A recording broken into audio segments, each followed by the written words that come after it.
So here's just a quick demo of our project. So you can see there's a ping sensor in the side, and it's making this beeping noise that is controlled, the volume is controlled by this knob on top.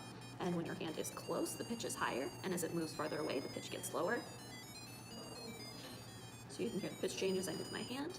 And when you press this button on top, it records the distance that your hand is away and sends it to the computer, which turns it into a sound file that can be saved and accessed later that you will see an example of later in the video.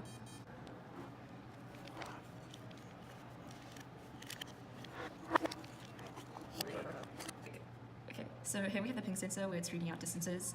All of these are just wired to their respective pins, so like the echo pin, trig pin, ground, and voltage. Here we have, oh, this one came out. Okay, and here we have our button as well, where it's just connected to voltage, and then something that reads whether or not it's being pressed, and then a photoresistor so that as it gets darker, this LED light will get brighter when the button is pressed. We also have our speaker wired up here to voltage and through this variable resistor, where if you turn it, it essentially varies the volume of the speaker. The rest of these are just wired to ground and to 5 volts. Code for our theremin on the Arduino. Up the top we've defined all our variables and some of our functions. And so for the setup we instantiate our pins with their inputs and outputs are, as well as the serial monitor. And in our loop we are constantly writing the trigger and the echo pins for the ping sensor on our theremin.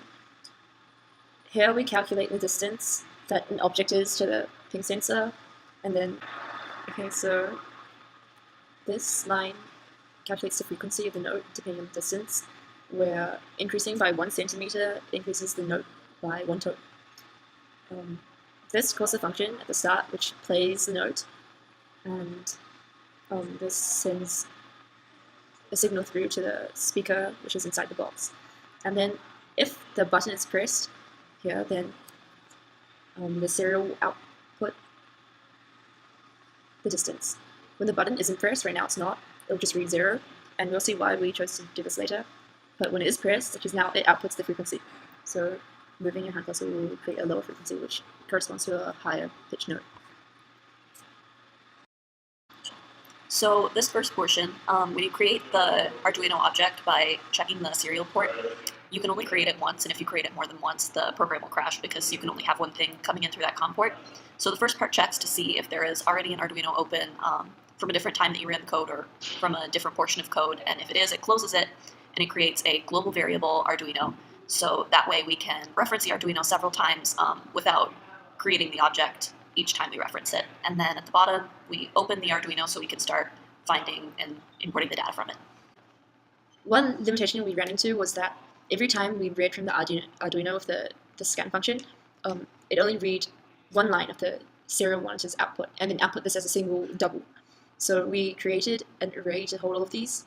We set a frequency number, and then another listener variable for whether or not the button was pressed. When the button isn't pressed, the MATLAB function is still reading data from the Arduino, and when it's not pressed, the Arduino is just outputting 0. As it's outputting something that's not 0, it starts to read data from the Arduino again, and then it inputs it into a sine wave. Each of these values is read into the music array that was previously instantiated. After the button is released, is pressed becomes true, so this will no longer read. And then this is written as an audio file. Right now, I've got the button pressed and we're recording, and I'm moving my hand to create some sounds. And then when I release, then all these variables are created, and we also have a wave file here, which let me just turn the Arduino off. Makes another sound that also it corresponds to sound produced by the Arduino, but it's been shifted up by several octaves.